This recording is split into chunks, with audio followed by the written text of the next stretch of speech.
पंढरपूर माझी जीवीची आवडी पंढरपुरा मला माझ्या माहेराला जायचं मग साधू संताला विनंती करतात पुढचं म्हणा गुरुजी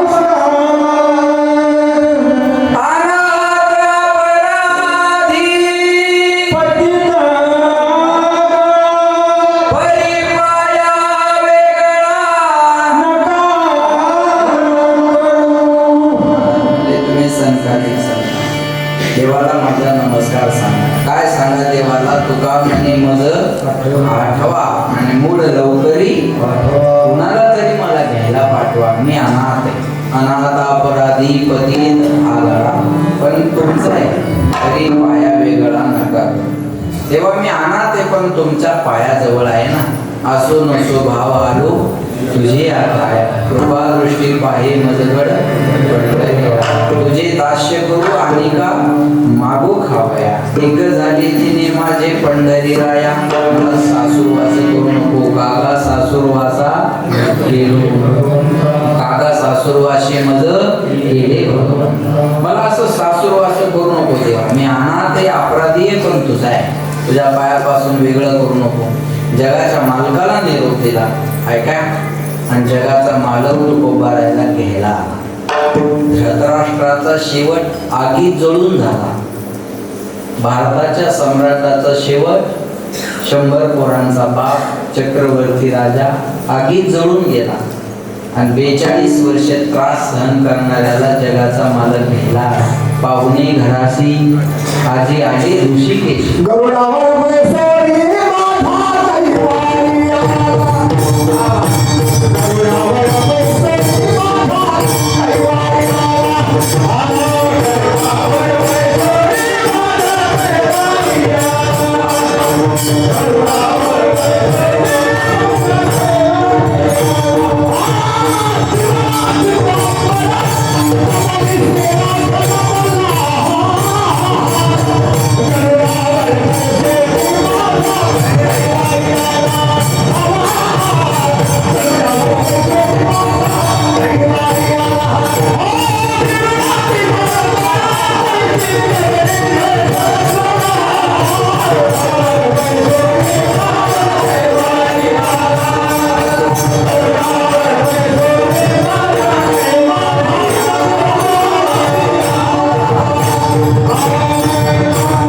गरुडावर बैसोरी गरुडावर बैसोनी माझा कैवारी आला.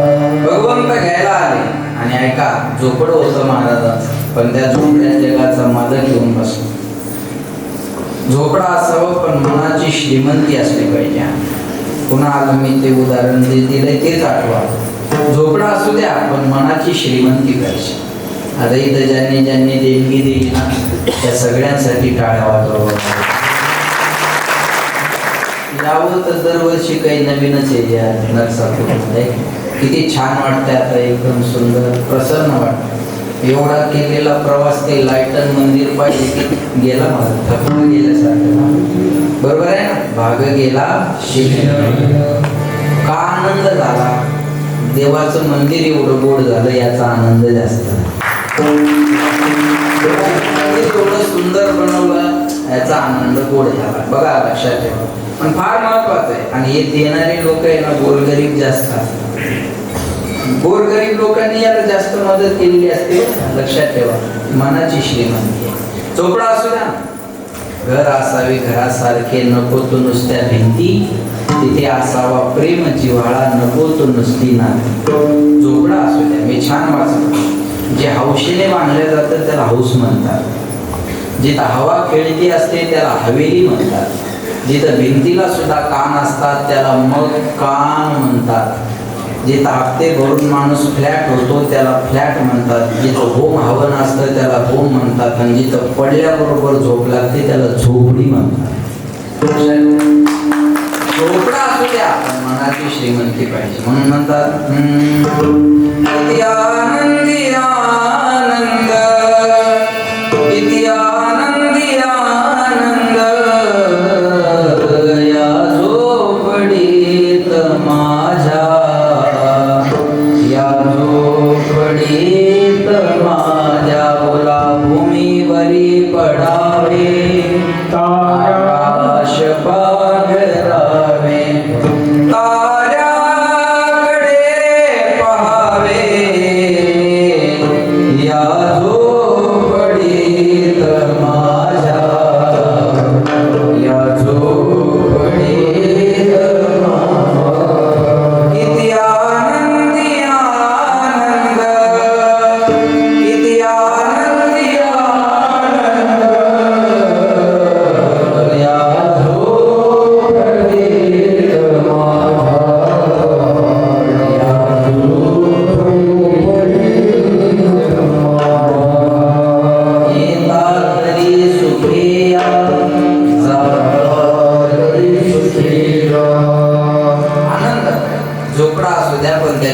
आनंद पाहिजे. बोलू तुम्हाला सुख समाधान शांती आनंद याच्यातली एक बी गोष्ट विकत घेता येते. पुन्हा एक आहे सुख समाधान शांती आनंद याच्यातली एक बी गोष्ट विकत घेता येत नाही. सगळ्या गोष्टीचे मोल आहे, सुखाचा मोल नाही. सगळ्या गोष्टीचे दुकान आहे, सुखाचं दुकान नाही. लक्षात ठेवा. तुम्हाला 1,00,000 रुपये घ्या पावशेर सुख द्या नाही. पैशात सुख असेल असं जर मानाल तुम्ही तर मला तुमचं आज पाकिट नको वाटत होतं. एवढंच वाटत नंतर पाकिटाचा पैसा संबंध काय. पैशात सुख आहे असं जर तुमचं म्हणणं असेल तर श्रीमंत लोक स्वतःला बळी का मारून घेतात. मेल्यानंतर त्यांची 10,000 कोटीची प्रॉपर्टी मागे राहते. लक्षात ठेवा. सुख समाधान शांती आनंद हे वृत्तीच्या स्थिरतेचा विषय आहे. विठाला विठाला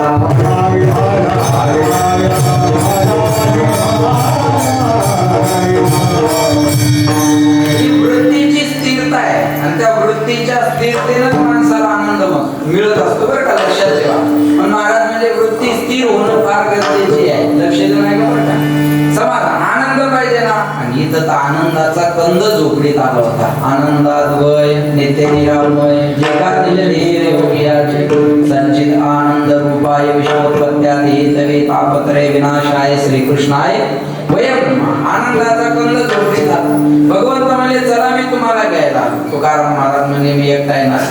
माझ्या बरोबर कुणाला यायचं जरा मला गावात जाऊन विचारू द्या. मग महाराज गावात आहे. चला माझ्या बरोबर वैकुंठाला मला भगवंत घ्यायला आले. कोणी महाराजावर विश्वास ठेवला. तुकाराम महाराजावर लोकांचा विश्वास नव्हता. तो तर सानप महाराज आहे. नाही कळलं का. तुकाराम महाराजाला लोक पागल म्हटले. भजन करणाऱ्याला लोक पागलच म्हणतात. एखाद्या घरी आम्ही गेलो का ती बाई म्हणते महाराज आमच्या आत्याला देव आवडत नाही, आमच्या मामाला देव आवडत नाही, माझ्या नवऱ्याला देव आवडत नाही, पण आमचं पोरग मंदिराशिवाय राहत नाही. कसं काय पागल जन्माला आलं काय नाही. आमची कुळी नव्हती हे जीव कसे निवडले किंवा जन्मले. बरोबर आहे. आमच्या कुळात असं नव्हतं. हे कुठून जन्माला आलं काय माहिती. कोणी महाराजांच्या शब्दावर विश्वास ठेवला नाही. शेवटी तुकाराम महाराज घरी आले आणि पत्नीला म्हणजे जिजे तू तरी चल माझ्या बरोबर वैकुंठाला. जिजाबाई म्हणे हे बघा तुम्हाला जायचं तर जा, करमलं तर राहा, नाही करमलं तर माघारी या. वैकुंठ शब्दाचा अर्थ पत्नीला सुद्धा न कळावा एवढं विलक्षण जीवन महाराजांना अनुभव.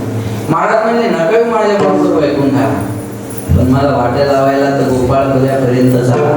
मग देऊ आणि परिसरातली लोक महाराजाला वाटे लावायला येतात आणि मग महाराजा जगाचा निरोप घेत असताना म्हणतात बाबा ज्यांच्यापर्यंत मला जाऊन पोहोचता आलं नाही त्या सर्वांना सांगा महाराजांना तुमची आठवण केली.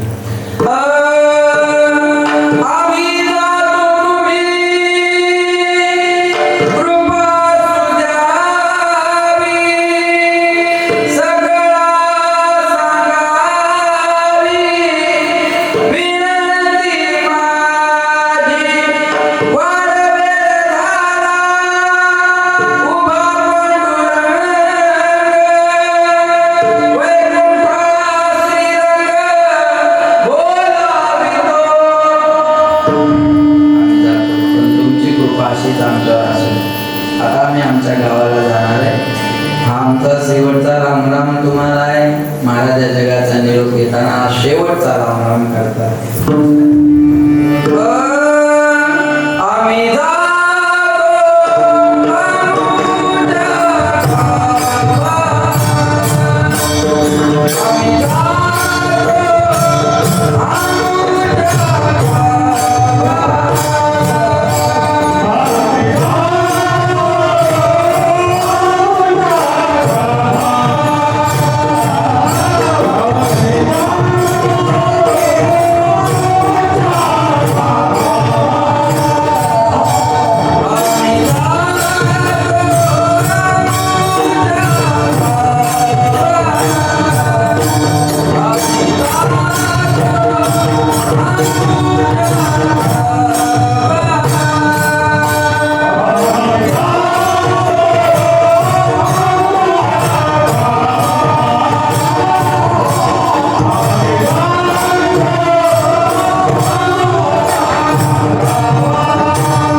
पुणे गावचे.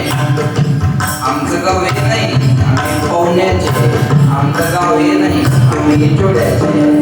आमचं गाव हे नाही महाराज आम्ही इंद्रवेलीचे. आमचं गाव हे नाही आम्ही मनोरचे. आमचं गाव हे नाही आम्ही धर्मापुरीचे. आमचं गाव हे नाही आम्ही मुकऱ्याचे. आमचं गाव हे नाही आम्ही फुलईचे. आमचं गाव हे नाही महाराज मग आम्ही पुढे आतूरचे. आमचं गाव हे नाही मग आमचं बी गाव हे नाही. आमचं गाव बी बोली आहे. मग इथं कशाला आले? आम्ही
प्रयत्न करून यश नाही मिळालं तर मग म्हणायचं ठेविले आणण्याची दैशेची.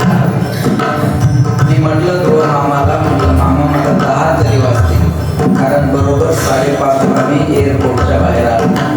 म्हटलं उशीर होणार नाही पण झाला तर मग काय करणार. प्रयत्न करून नाही जमल्यावर मग माऊलीचा फोन आला. म्हणजे किती म्हटलं आता पोहोचू शकतो मी 9 पर्यंत. लक्षात ठेवा प्रयत्न करा आणि प्रयत्न करून नाही जमलं तर देवावर सोडा. भाग्याचे बडसे आणि उद्यमाचे विषय. नुसतं घरी बसल्याने सगळं मिळत नाही महाराज. लक्षात ठेवा प्रयत्नही करावा लागेल. कर्मण्येवाधिकार असते मा फलेषु कदाचन. आपल्याला गाथा गीता ज्ञानेश्वरी हे शिकवते. मग महाराज आम्हाला हे जर नाही मिळालं तर आता हे कधी काय काय खाऊ कळत नाही आणि आज काय खाऊ. मग या दिवशी म्हणायचं समयाशी साधन व्हावे देव ठेवेला दैसे राहावे. या अभंग असे उपयोगाला येतात. आज समयाला एरवी आहे ना तुम्ही जेवतातच की बरोबर आहे ना. समयाशी साधन व्हावे लक्षात येते माझं. महाराज म्हणले या गाथा ज्ञानेश्वरीमध्ये या जगातलं सगळं उत्तर आहे. मग ते गाथा वाचा ज्ञानेश्वरी वाचा. मला माहिती आहे तुमच्याकडे वेळ कमी आहे. तुम्ही व्यापातली माणसं आहात. तुम्हाला 24 तास ऑनलाईन राहावं लागतं बरोबर आहे ना. मेसेजला वेळीच्या वेळी रिप्लाय द्यावा लागतो नाही तर पुढच्या माणसाला राग येतो. त्याच्यामुळं बिना पगारीची ही नोकरी आपल्याला लागलेली आहे. याच्यातून थोडा वेळ काढा. एक 3 मिनिटं ज्ञानेश्वरी वाचा आणि 2 मिनिटं गाथा वाचा. मी जास्त वेळ नाही सांगत. 3 मिनिटात तुमचे 2 अभंग वाचन होतील किंवा 3 होतील आणि 2 मिनिटात तुमच्या 5 ओव्या वाचन होतील बरोबर आहे. 3 मिनिटं ज्ञानेश्वरी आणि 2 मिनिटं गाथा वाचा. कोणी म्हणाल महाराज आम्हाला वाचता येत नाही. मग आम्ही काय करावं. त्या गाथा ज्ञानेश्वरीवरून नुसतं बोट फिरवा. त्याला काय होईल. ज्ञानेश्वर महाराज जय.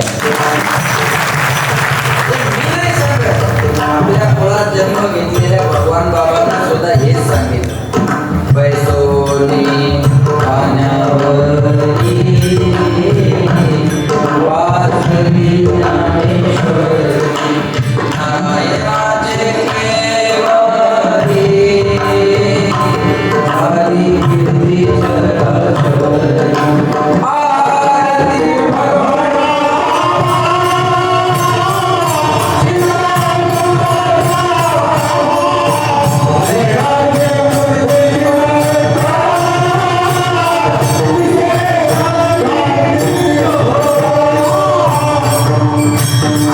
भगवान बाबाने आपल्या समोर जर काय ठेवलं असेल तर ज्ञानेश्वरी ठेवलेली आहे.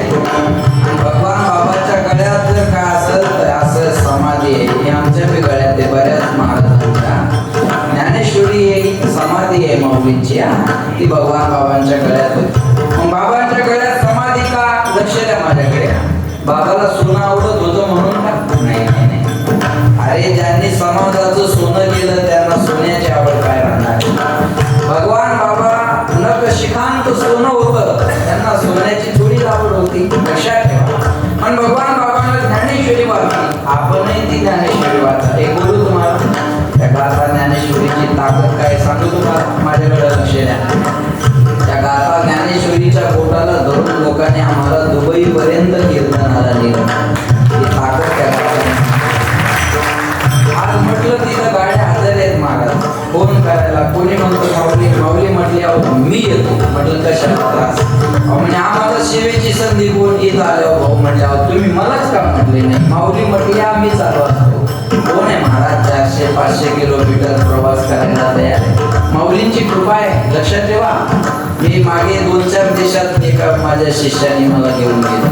जवळपास 10 लाखाचा खर्च केला त्याने. काही नाही म्हटलं तू माळ घाल. म्हणजे माळ घालतो पण तुम्हाला माझ्या बरोबर यावं लागेल फिरायला.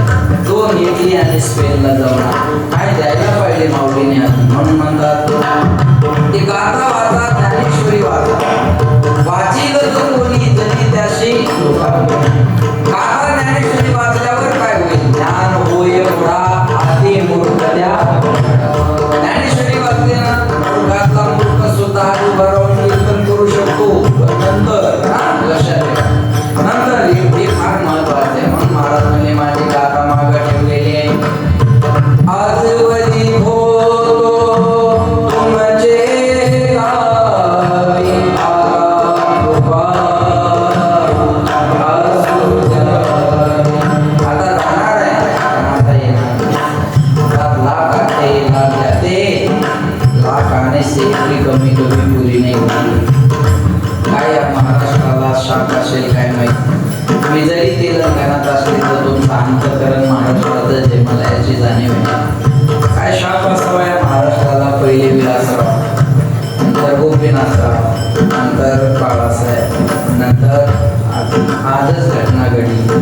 या महाराष्ट्रातले खूप मोठं व्यक्तिमत्व, महाराष्ट्राचे उपमुख्यमंत्री 6 वेळेस राहिले. बघा एवढी उंची गाठायला खूप वेळ लागतो.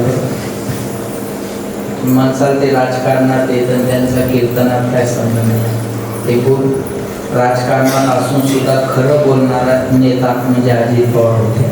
खरं राजकारण खरं हे जुळून येत नाही, बरोबर आहे. 6 वेळेस उपमुख्यमंत्री राहून. आणि त्यांचा एक नेम होता, कोणत्याही कामावर जायचं असलं की सकाळी सकाळी जायचे. पण आज त्यांची वेळ चुकली. जे अचानक जाऊन धाड टाकायचे आणि महाराष्ट्राला सकाळी धक्का द्यायचे ते 6 वाजता अजितदादा या कामाची पाहणी करताना. पण आजची वेळ त्यांची चुकली, त्यांच्या घड्याळाची वेळ आज चुकली आणि ते विमान क्रॅश झालं आणि त्यांना या रोगाची यात्रा संपून जावं लागली. मी सांगेल राजकारणात असेल कशातही असेल, पण एखादा माणूस जर उंचीचा होत असेल ना तर ते उंची गाठायला खूप वेळ लागतो. ते उंची गाठायला खूप वेळ लागतो. आणि असंच सेम घडलं. आज बारामती जवळपास 5 ते 6 सभा होणार होते. असंच झालं होतं 3 जूनला. जो परळीला नागरी सत्कार होणार होता तो अंत्यसंस्कारात बदलला. हा दिवस लोक आजही विसरले. आज प्रत्येक महाराष्ट्रातल्या नेत्याला असं वाटतं आमच्या घरातलं कुणीतरी गेलं. तिला गेलेला माणूस पुन्हा परत येत नाही.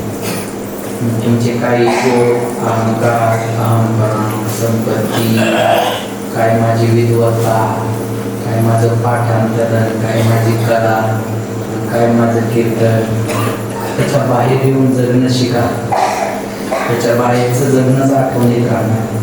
त्याच्या बाहेरचं जगणं असंच तर माणूस लोकांच्या हृदयात जागा करू शकतो. नाहीतर मी फार विद्वान आहे, माझी फार मोठी कला आहे, मला फार कीर्तन येते, माझ्या कीर्तनाला लई गर्दी आहे, ते नाही म्हणत. लक्षात एकदा गेलेला माणूस पुन्हा येत नाही. माझी विनंती आहे, मी मुद्दामच हा भंग घेतलाच. माझं मूळ होतं, माझी इच्छा होती म्हणून माझी विनंती आहे सगळ्यांना, काय घाबरण गरजे काय असतील हेवे दावे ती तर माती करा त्याची आज. आणि प्रत्येकाने एकमेकाला गळा भेट द्या आणि आजपासून आपण प्रेमानं राहू असा संकल्प करा. काय येणार नाही लक्षात येते माझी महाराज म्हणले मी जाणार आहे पण आता माघारी येणार नाही.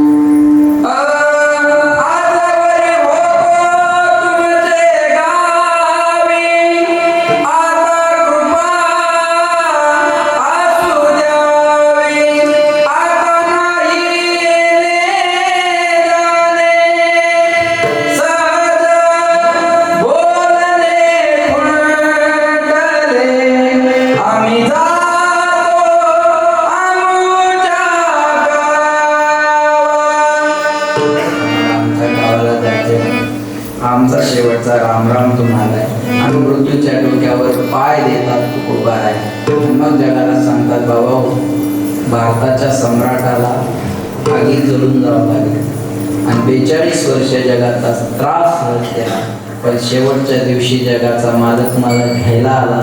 त्याच्यासाठी मी अट्टहास केला हे अभंगाच्या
दिवस गोड व्हावा. शेवट गोड झाला पाहिजे बघा. माणूस किती दिवस जगला याला किंमत नाही, कसा जगला याला किंमत, आणि कसा जगला याच्यापेक्षा कसा गेला याला किंमत. शूर ओळखावा रणी आणि साधू ओळखावा मरणी. भगवान बाबा जेव्हा शेवटच्या क्षणाला रुबी हॉलमध्ये ॲडमिट होते ना तेव्हा भगवान बाबांना नाथा मिसाळाला सांगितलं, नाथा मला ज्ञानेश्वरी वाचायची. बरोबर. आणि भगवान बाबांना ज्ञानेश्वरी वाच. डोळ्याची शक्ती कमी झाली नंतर नाथा मिसाळाला सांगितलं तू ज्ञानेश्वरी वाच मला ऐकू. नंतर नाता पिसाळानं ज्ञानेश्वरी वाचली, बाबाने ऐकली आणि नंतर कानाची शक्ती कमी झाल्यानंतर तीच ज्ञानेश्वरी आपल्या हृदयाला लावली आणि या इहलोकाची यात्रा संपवली. यादसाठी केला होता शेवटचा दिवस गाथा वाचता वाचता मरण यावं, ज्ञानेश्वरी वाचता वाचता मरण यावं. लक्षात नाही कीर्तन करता करता मरण यावं. महाराज म्हणतात हे आपला शेवट गोड होत नाही. यांची साधना ज्या गाण्यात आहे ते प्रमाण म्हणतात ना, एखाद्या दिवशी श्वास बंद होणं त्याच्यासारखा आनंद दुसरा नाही. मृदंग वाजवतात ना, त्यांची थाप आहे, टाकता टाकता जाणं त्याच्यासारखा दुसरा आनंद नाही. आशा फेट्या बांधून ह्या अवस्थेत जाणं हे माणसाच्या जीवनाचा शेवट गोड होते. ही साधना आपली शेवटाला गेली का नाही ती याच्यावरून कळणार आहे. शूर ओळखावा रणी, साधू ओळखावा मरणी. यासाठी केला होता टहास, शेवटचा दिवस गोड व्हावा. प्रमाणाना भंग जुळव्याता, जे जाणकार आहेत त्यांना कळेल, बाकीच्या काही लोड घ्यायचं काम नाही. शेवट तो भला माझा गोड झाला, निजाच्या मायरा बेटी रकुमाईच्या भरा. यासाठी केला होता टास, मरण माझे मरुनी गेले, मज गेले अमर. यासाठी केला होता टास, आपले मरण पाहिले म्या डोळा, तो झाला सोहळा अनुपम्य. यासाठी केला होता टास, काळ गुलाम सलाम करी, तो गया घरी राबत असे. यासाठी केला होता टास, जगा काळ काय आम्ही माता दिला पाय. यासाठी केला होता टास, ज्याचे गरजता पोवाडे, कळी काळ पाया पडे. यासाठी केला होता टास, तू